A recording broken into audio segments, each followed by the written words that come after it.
Vamos a ir al libro de Primera de Samuel. Desde el verso 1. Dice la escritura: dijo Jehová a Samuel: ¿hasta cuándo? Dígalo conmigo. ¿Hasta cuándo llorarás a Saúl, habiéndolo yo desechado, para que no reine sobre Israel? Llena tu cuerno de aceite y ven, te enviaré a Isaí de Belén, porque de sus hijos me he provisto de rey.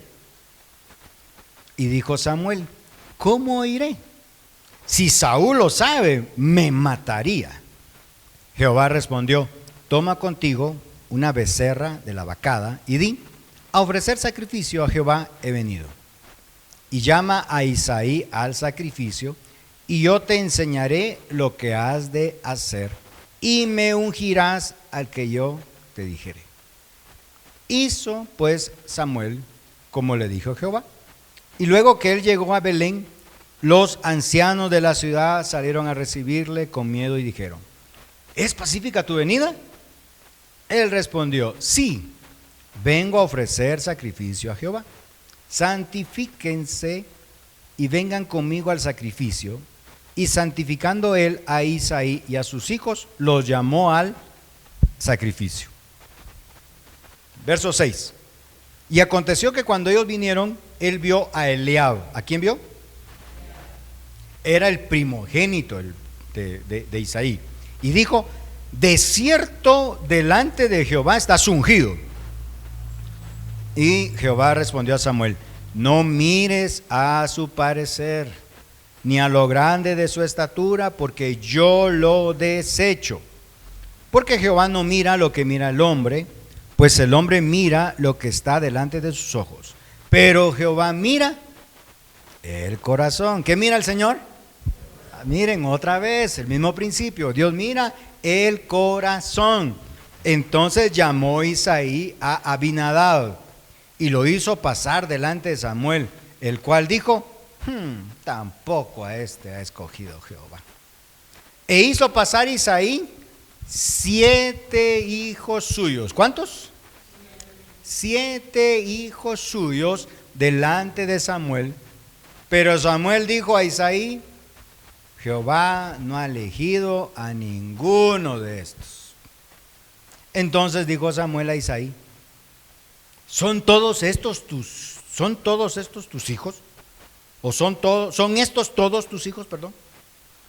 Y él respondió: queda aún el menor que apacienta las ovejas. Y dijo Samuel a Isaí: envía por él, porque no nos sentaremos a la mesa hasta que él venga aquí. Envió pues por él y le hizo entrar, y era rubio, hermoso de ojos y de buen parecer. Ahí ves, para que las chicas puedan tomar nota de cómo buscar. Entonces Jehová dijo, bueno, aquí en Guatemala va a estar difícil, ¿va? Eso de rubio, ¿va? Entonces Jehová dijo, aquí tendría que decir, era morenazo. Y Samuel, entonces Jehová dijo: levántate y úngelo. Miren, ni siquiera le dio tiempo al pobre de irse a bañar, cambiar nada, ¿eh? Y úngelo, porque este es. Y Samuel tomó el cuerno del aceite y lo ungió en medio de sus hermanos. Y desde aquel día en adelante el espíritu de Jehová vino sobre David. Se levantó luego Samuel y se volvió a Ramá, a ir a la ciudad de él. Ramataín es el nombre actual de esta ciudad. Bueno, vamos a manera de introducción quiero comunicar algunas verdades que hay en el texto. Y es fácil a veces asumir datos erróneos de la lectura. ¿Por qué lo hacemos? Porque no tomamos en cuenta el correcto uso de la interpretación. Solo por poner un ejemplo, pensar que Isaí tenía hijos favoritos es un error garrafal, es un error garrafal. Pensar que Isaí no lo tomó en cuenta y lo desechó, y porque era menospreciado por ser el hijo menor que lo hizo a un lado, porque él tenía hijos favoritos, tenía hijos preferidos, los más grandes, y todo eso es realmente al final no tiene peso en la Biblia. Realmente la pregunta sería, ¿por qué fue que el papá no lo tomó en cuenta? Eso sería la cuestión, ¿por qué el papá no lo tomó en cuenta? Que es diferente a decirle, le echamos corte a David, muchachos, sáquenlo, es mejor si no lo mira nadie, todo mocoso, oliendo a ovejas y toda la situación. No puede ser esa la respuesta. Vean lo que dice 1 Samuel 17, verso 33. Y bueno, dijo Saúl a David: no podrás tú ir contra aquel filisteo para pelear con él, porque tú eres muchacho y él un hombre de guerra desde su juventud. Ahí la palabra muchacho en hebreo, lo estuve estudiando, denota a un adolescente entre 16 y 18 años de edad. Es más, algunos comentaristas dicen que probablemente menor de 20. Pero la palabra muchacho allí es adolescente. Cuando le preguntan a David, a Isaí, ¿son todos estos tus hijos? No, aún queda el menor. Ahora, esa palabra menor en hebreo es la palabra catán, y simplemente significa es el más chiquito de todos. No, todavía me queda uno que es el más chiquito de todos. ¿En quién piensa usted en alguien cuando dice es el más chiquito? ¿En importancia o en edad? En edad, por supuesto. Los que tenemos hijos acá, usted no puede decir, le preguntan, ¿cuántos hijos tiene? Tiene 3. ¿Y cuántos años tiene el menor? Rápido le dicen a uno, ¿cuántos años tiene el menor? Tiene 1, tiene 3, tiene 5, tiene 7, ¿verdad? Usted rápido asocia que le están preguntando la edad. No le están preguntando a quién quiere más. ¿A quién quiere más? No sé si ya los hice pensar, ya los hice pensar, porque es ilógico entonces reclamarle al pobre Isaí que tenía hijos favoritos y no estamos estudiando el texto como debe de hacerse. Isaí no tenía hijos favoritos, simplemente David no estaba en la edad que se estaba buscando, como cuando usted pone un anuncio, se necesita señorita para trabajar en tal cosa, requisitos, mayor de edad. Ahora ya le ponen a uno menor de 40 años, ¿verdad? Porque sí, ¿vale? Mayor de edad y llega la pobre señora de 95 años a buscar el puesto de asistente, ya apenas si se mueve con el andador la pobrecita, ¿vale? Entonces ahora ya le ponen edad y todo por la misma situación. Entonces catán quiere decir menor. Esa misma palabra se usa en Génesis cuando Dios dijo que se hiciera la lumbrera mayor para que alumbrara en el día y la lumbrera menor para que alumbrara en la noche. ¿De qué estamos hablando? ¿Cuál es la lumbrera mayor? El sol. ¿Y cuál es la lumbrera menor? Luna. ¿Ya? Entonces menor es más pequeño, más chiquito, pero no menospreciable. ¿Se dan cuenta del sentido de las palabras? Ahora, el que está con las ovejas también se usa a veces de manera despectiva, pero vean lo que dice 1 Samuel 16, 19. Y Saúl envió mensajeros a Isaí diciendo: envíame a David tu hijo, ¿qué dice? El que está con las ovejas. Envíame a David tu hijo, el que está con las ovejas. Vaya, según la lectura, el trabajo de David dentro del núcleo familiar era cuidar las ovejas.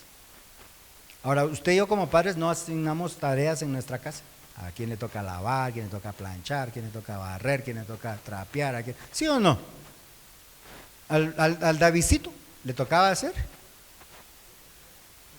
cuidar las ovejas. Entonces cuando dicen queda aún el menor que está con las ovejas, o sea, no solo acusar a Isaí de que tenía hijos favoritos, de que el otro pobre estaba metido con las ovejas y no lo habían tomado en cuenta para la unción. No, realmente la historia natural nos dice que David salió temprano a hacer lo que normalmente hacía, que era cuidar las ovejas. La pregunta sigue en el aire: ¿por qué fue que no fue tomado en cuenta por su papá? Realmente no fue tomado en cuenta porque lo más seguro, como vamos a ver más adelante, es que estaban buscando a alguien mayor de edad, alguien que cumpliera con ciertos requisitos, los cuales David probablemente no los cumplía, principalmente el requisito de la edad.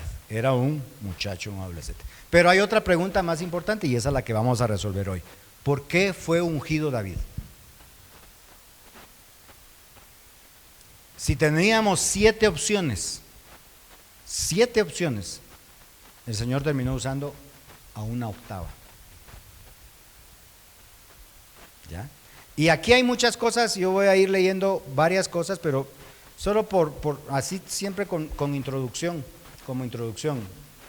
Los números en la Biblia tienen muchas características especiales, pero el que hayan pasado siete hijos es muy importante porque el número 7 simboliza en la Biblia completitud, es un número completo, es un número que dice ya se cerró el círculo, ya estamos, ya finalizó, pues eso quiere decir 7.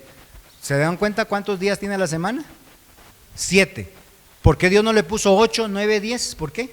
Porque Dios dijo que con 7 era suficiente. Él creó todo en 6 y en un día descansó. 7 días, cabales. O sea, ya estaba todo hecho. Dice, terminó los cielos, la tierra y después descansó, porque para Dios con 7 días era más que suficiente. Entonces el número 7 significa, ya se acabó. Por eso en numerología bíblica uno entiende que ninguno de estos 7 hijos podría ser el nuevo rey. Tendría que ser un octavo, porque el octavo es el reinicio. El reinicio. Es el reinicio. Miren, ya solo con eso yo siento que usted sale bendecido de acá. Cuando Dios decide escoger a David, Dios le estaba diciendo a Samuel: con este David estoy reiniciando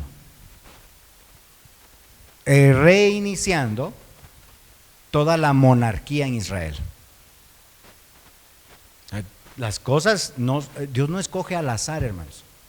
El hecho que usted esté aquí no quiere decir que lo desestimaron y por eso es que está acá. No, Dios no actúa al azar, no actúa, jamás. Dios tiene un plan ya preestablecido para todas las cosas. David es ese reinicio para la monarquía en Israel. Ya Saúl salió, los otros 7 que habían estado, porque habían estado con Saúl, usted va a leer estos. Eran personas que iban a la guerra con Saúl. Estos 7 junto con Saúl ya pasaron. Yo necesito a alguien nuevo, alguien fresco. Ahí está. Bueno, 3 cosas le quiero compartir. Primero, ¿por qué fue ungido David? Lo primero es que tenía un corazón correcto.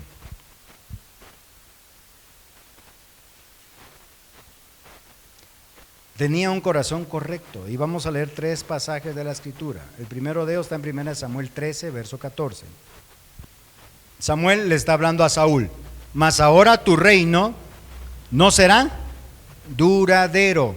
Jehová se ha buscado un varón conforme a su corazón, al cual Jehová ha designado para que sea príncipe sobre su pueblo, por cuanto tú no has guardado lo que Jehová te mandó. Ahora vamos a ir a 1 Samuel capítulo 15, por favor. Verso 26, 27, verso 28. Y Samuel respondió a Saúl: no volveré contigo porque desechaste la palabra de Jehová, y Jehová te ha desechado para que no seas rey sobre Israel. Y volviéndose Samuel para irse, él se asió de la punta de su manto, y el manto, por supuesto, se rasgó, dice la Biblia. Verso 28. Entonces Samuel le dijo: Jehová ha rasgado hoy de ti el reino de Israel y lo ha dado a un prójimo tuyo mejor que tú. ¿Ya? Dos pasajes interesantes. Primera Samuel 16:7.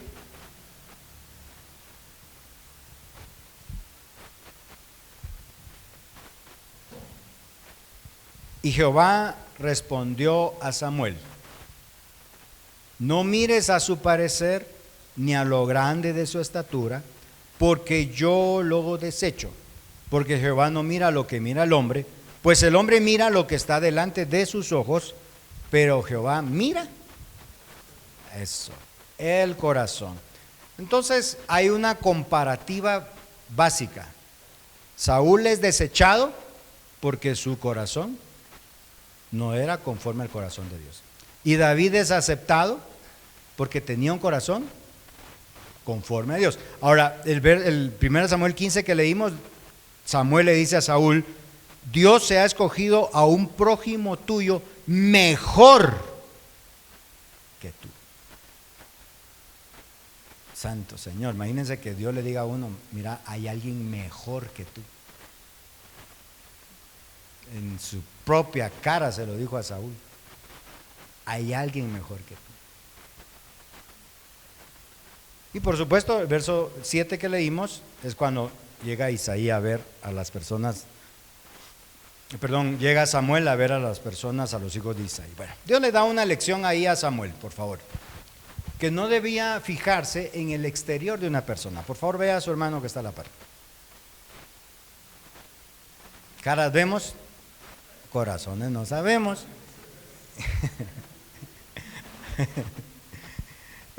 Pero Samuel estaba tan enfocado en la apariencia externa que seguramente él iba buscando a alguien con las características de Saúl. Saúl era alto, más alto que toda la gente, sobrepasaba de hombros a todos. Si ahorita nos pusiéramos de pie, y Saúl nos pasaría a todos así. O sea, esa era la característica de Saúl. Entonces, ya se puede imaginar usted entonces cuando Samuel vio a David. Yo estaba viendo una serie, la casa de David, la estaba viendo con mi esposa y todo, y la escena, pues por supuesto le colocan ahí unos detallitos. Cuando Samuel vio a David, se voltea y se empieza a reír. Dice: de veras, Señor, tienes mucho sentido del humor, dice. Cuando ve a David un patojito de 16 años para ser el nuevo rey. Bueno, era alto, entrenado para la guerra. Saúl tenía voz de mando. Saúl mandaba a llamar a la gente era convocada, llegaba. Entonces cuando Samuel vio al primer hijo, que es Eliab, dijo: wow, me imagino que era igual a Saúl, tal vez alto, fuerte, fornido, grandote. Delante de Jehová está su ungido. Ya sacando tal vez su cuernito para destaparlo. No, momento, le dijo Dios: tranquilo tu corazón, tranquila tu mente, que esto todavía no es. Sí, tranquilo, le dice Dios: tú estás buscando apariencia externa, yo estoy buscando el corazón. La frase conforme a su corazón, un prójimo mejor que tú, eso fue lo que le dijeron a Saúl. Entonces Dios no, solo póngase a pensar, Samuel tal vez en ese momento no estaba bien conectado con Dios, tal vez se le perdió el wifi, pero quería buscar a algo igual, pero Dios claramente le había dicho que voy a buscar algo exacto, algo diferente. Yo me imagino a Dios diciéndole a Samuel: solo es una imaginación, o sea, no es bíblico. Vos, Samuel, para escoger lo mismo, mejor no escojo nada. ¿Ya? Para escoger lo mismo, mejor no escojo nada. Pues, ¿para qué otra vez más de lo mismo? Dijeran los políticos. Más cosas iguales. No, Dios dijo no. Entonces Samuel, me imagino que por la misma rutina y por la misma situación que había vivido antes, estaba ahora buscando salir del apuro de un rey con las mismas características del anterior.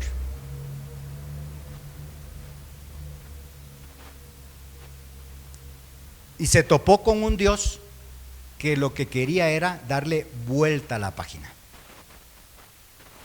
Darle vuelta a la página.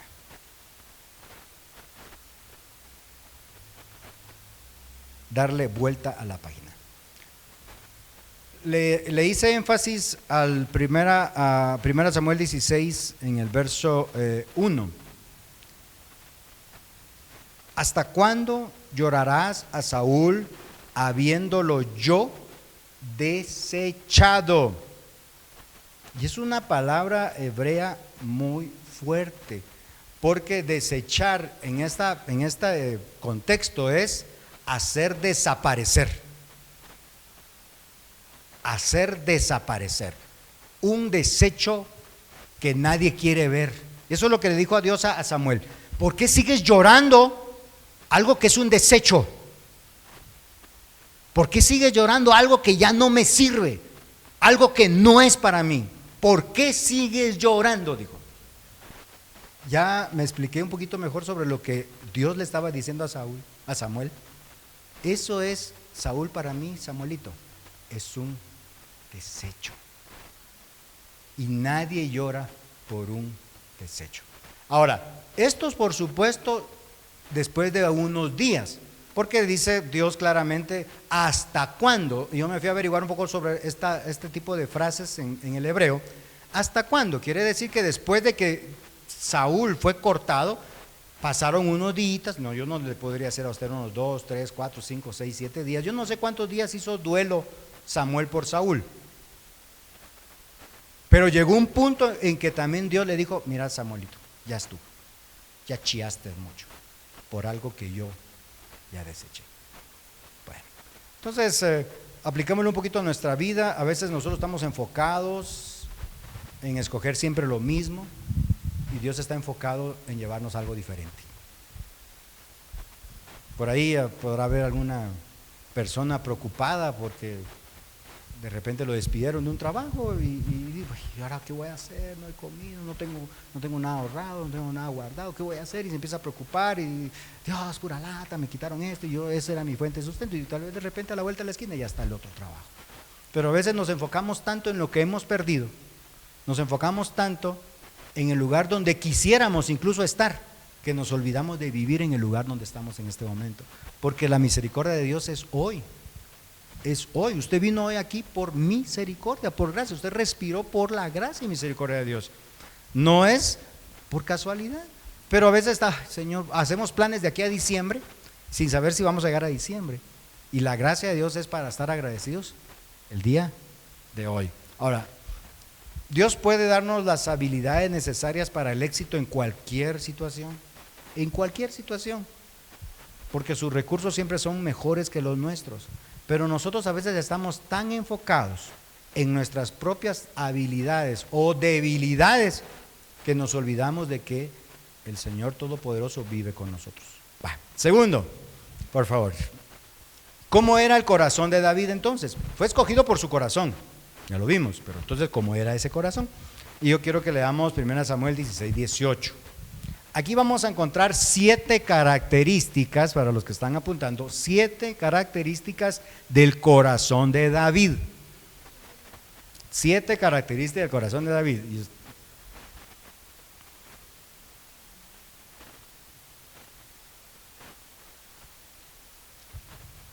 Entonces uno de los criados, este pasaje lo vamos a ver más detenidamente la otra semana. Vamos a hablar un poquito sobre cómo Saúl era atormentado por un espíritu demoníaco. Entonces uno de los criados respondió diciendo: he aquí, yo he visto a un hijo de Isaí en Belén, que sabe tocar, que es valiente, vigoroso y hombre de guerra, prudente en sus palabras, hermoso, y Jehová está con él. ¿Las cuenta conmigo? Sabe tocar, es valiente, vigoroso, hombre de guerra, prudente en palabras, hermoso, y Jehová está con él. Ahí están, chicas, para que sigan apuntando más más características. Miren, 7 características ahí del Davidcito. Y otra vez aparece la palabra hermoso. Entonces hay que buscar a alguien bonito, pues, que sea este pelón me llevo, dijo la muerte. No. Bueno, rápidamente les describo las 7 características. Lo primero es que David sabía tocar. El instrumento de David era un arpa. Pero más adelante usted y yo vamos a ir leyendo en la historia que él también tenía la habilidad de crear instrumentos musicales. Creaba instrumentos musicales y David tenía habilidad para componer canciones.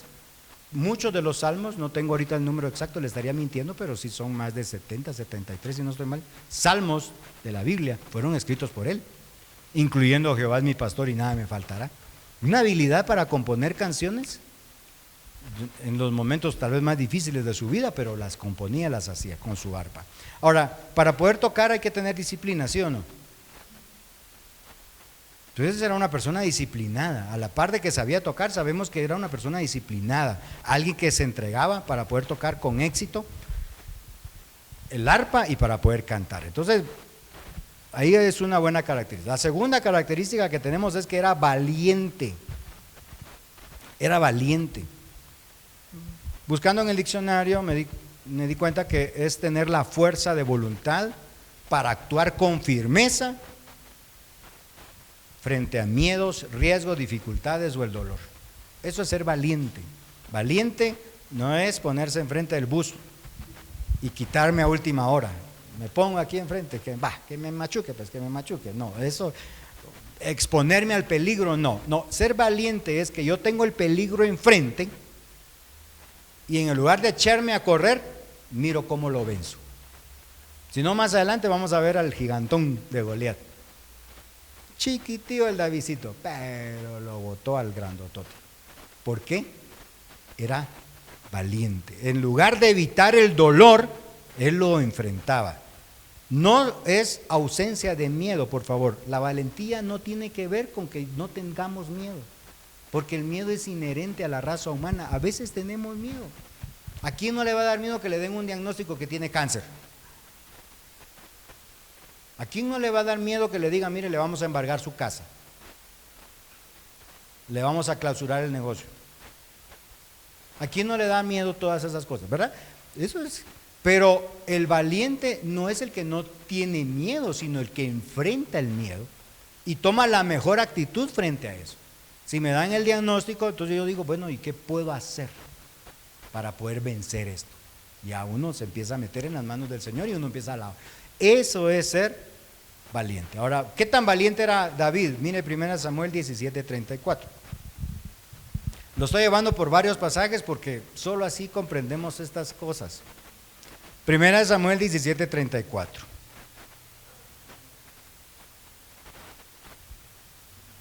David respondió a Saúl, tu siervo era. ¿Vieron otra vez? ¿Cuál era su oficio de David? Pastor de las ovejas de su padre. Y cuando venía un león o un oso y tomaba algún cordero de la manada, salía corriendo, me escondía bajo una piedra, me metía a la casa. No, ¿qué dice la Biblia? 35. Salía yo tras él, tras el oso o tras el león. Yo iba tras cualquiera y lo hería y lo libraba de su boca, y si se levantaba, o sea, si se venía en contra mía, yo le echaba mano de la quijada, lo hería y lo mataba. Fuese oso, fuese león. Si me entregaba en paz mi corderito, lo dejaba en paz yo a él, pero si se me iba encima, no salía vivo. Es valiente. Vigoroso, tercero, vigoroso. Gran fuerza, energía, vitalidad, tenía fuerza física, ya lo vimos ahí, fuese oso, fuese león. Un patojito de 17, 16 años, ni al gimnasio iba. Se entrenaba de plano con la onda, tirando la puntería que tenía. Los corderos pesan, y si se quebraba alguno, imagínense levantarlo y ponerse los hombros y tener que caminar de regreso a casa con el cordero arriba, caminando. Eso necesita fuerza, bastante fuerza para poder hacer. Entonces, a pesar de ser un patojito de 16, 17 años, de plano tenía sus músculos formaditos, fuerza vital. ¿No? Vigoroso también en la Biblia tiene que ver con ser entusiasta, y sin signos de agotamiento. Bueno, hombre de guerra, miren, era un adolescente. Era un adolescente, pero cuando Saúl convocaba, porque la Biblia dice que convocaba a toda la nación, se llevaba parejo a cualquiera que pudiera agarrar un asadón, un palo o algo. Entonces, cuando dice ahí hombre de guerra, quiere decir que David de plano ya había estado en alguna batalla de Saúl. Y más de alguien ya le había echado el ojo, con un palo hace lo que aquellos 10 hacen con una espada. Entonces, pilas, es hombre de guerra, se defendía. Israel ganaba porque Dios estaba con él, punto, nada más. Prudente en sus palabras, la otra característica. Eso quiere decir que David sabía hablar en los momentos que debía hablar. Y en los momentos que tenía que callarse, se quedaba callado. La última es la que yo quiero hacerle énfasis. Jehová está con él. Tiene a Jehová a su favor. Dios está de su lado. Eso quiere decir la frase, Jehová está con él. Vea 1 Samuel 17:37. Ya vimos cómo agarraba al león y cómo agarraba al oso. Vea 1 Samuel 17:37. ¿Lo tiene? Me dice un amén fuerte. Eso. Añadió David, está hablando con Saúl, Jehová que me ha librado de las garras del león y de las garras del oso, él también me librará de la mano de este filisteo. Verso 45, ahí mismo. Solo estoy leyendo porque eso lo vamos a estudiar más adelante. Entonces dijo David al filisteo: tú vienes a mí con espada y lanza y jabalina, pero yo vengo a ti en el nombre de Jehová de los ejércitos, el Dios de los escuadrones de Israel, a quien tú has provocado. Jehová, oigan por favor, Jehová te entregará hoy en mi mano. ¿Y qué dice? Yo te venceré. ¿Y qué dice? Te cortaré la cabeza y daré los cuerpos de todos estos filisteos. Mira, hermano, no hablaba, pero cuando hablaba se hacía escuchar. Y daré el cuerpo de todos estos filisteos a las aves del cielo y a las bestias de la tierra, y toda la tierra sabrá que hay Dios en Israel. Patojito de 16 años. Un patojito de 16 años, diciéndole a un grandotote que medía tal vez unos 4 metros, diciéndole: papaito, tú vienes a mí con todas tus armas, yo vengo a ti en el nombre de mi Dios, y ese Dios a quien yo amo, a quien sirvo, te entregará a ti en mi mano, te voy a volar la cabeza, y después a todo ese tu ejercitito que trajiste van a ser comida para las aves. Pero David reconoce que él podía hacer esas cosas porque Jehová estaba con él. Señor que me ha librado del oso, el Señor que me ha librado del león, él también me librará de ese filisteo. Vemos entonces allí que la relación que tenía David con Dios era una relación de mucha fe, de mucha cercanía. Cuando uno conoce a Dios es cuando uno puede tener fe. La persona que es negativa, por favor, la persona negativa, la persona que solo ve lo malo en todo, es una persona que no conoce a Dios. Cuando miramos al oso, cuando miramos al león y lo único que miramos es un problemón que no podemos resolver, es que no conocemos a Dios. No conocemos a Dios. Bueno, número 3, por favor. Con esto termino ya. La tercera, fue escogido por su corazón, ya analizamos su corazón. La segunda cosa por la cual David fue escogido es el punto número 3. David fue escogido y ungido para ser un consuelo para Samuel.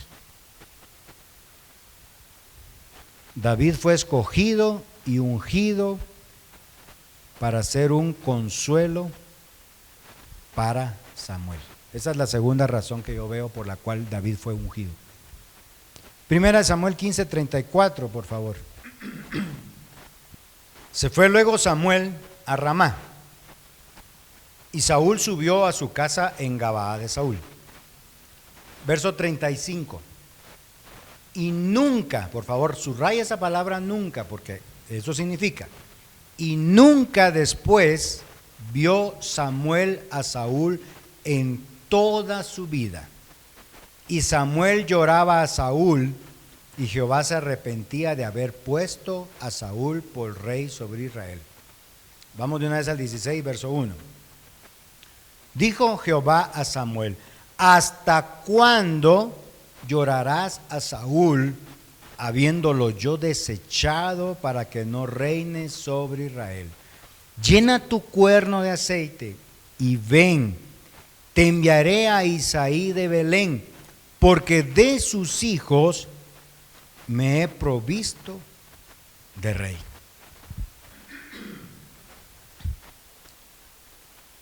La frase que usted lee en el verso 34, nunca después vio Samuel a Saúl en toda su vida, significa literalmente del hebreo, ya no hubo ningún día, porque en el original aparece la palabra yom, que yom quiere decir día, entonces ningún día, ya no hubo ningún día en que Samuel y Saúl se vieran. Ya no. Ya ni se encontraban, ya no. Ambos siguieron caminos separados hasta el día de su muerte. Ya Dios no le tenía nada que comunicar a Saúl, entonces Samuel ya no tenía nada que hacer con Samuel. Samuel ya no tenía nada que hacer con Saúl. Pero Saúl había estado con Samuel mucho tiempo. Así que Samuel lloraba. La palabra llorar ahí es hacer luto, hacer lamento. Dios estuvo de acuerdo porque le dijo, dice Samuel, que Jehová se arrepentía de haber puesto a Saúl como Dios. Entonces Dios le hizo saber a Samuel de alguna manera, que él entendía su dolor. Le dijo a Samuel, o sea, yo entiendo tu dolor, tienes razón. Perdimos a un rey, perdimos a alguien que creímos que iba a ser bueno, creímos que íbamos a estar haciendo cosas grandes. Yo estoy parafraseando, pero llegó el momento en que también Dios le dice a Samuel: ya no más, o sea, ya no puedo soportar que sigas llorando, no puedo dejar que la tristeza te consuma, Samuel. Ahora te voy a mostrar que sí hay otro rey. Te voy a mostrar que yo ya tenía un plan para la nación y que yo no me he olvidado de Israel. Va a haber un rey que va a gobernar. Dios tenía entonces planes soberanos para Samuel, y entre ellos estaba darle consuelo, hacerlo sentir que Dios estaba cerca de la situación que Israel vivía.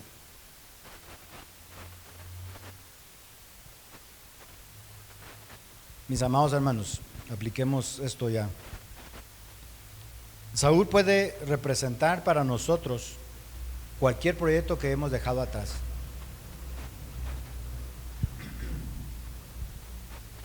Incluyendo el proyecto ministerial al que pertenecíamos anteriormente. Saúl puede simbolizar eso. Saúl puede simbolizar cualquier cosa. Un trabajo, un empleo, algo que usted haya empezado, iniciado, qué sé yo, ¿sí? No salió bueno. Saúl puede representar muchas cosas, muchas cosas que se tienen que quedar atrás. Pueden representar relaciones humanas que vamos dejando en el camino, amigos que uno se dio cuenta que de verdad no eran amigos, entonces uno tiene que dejar atrás. Un pecado que no hemos podido abandonar, etcétera, etcétera, etcétera. Saúl representa todo aquello que Dios ya desechó, todo aquello que Dios dice ya no más. Para Samuel, Saúl representaba el pasado y David representaba el futuro.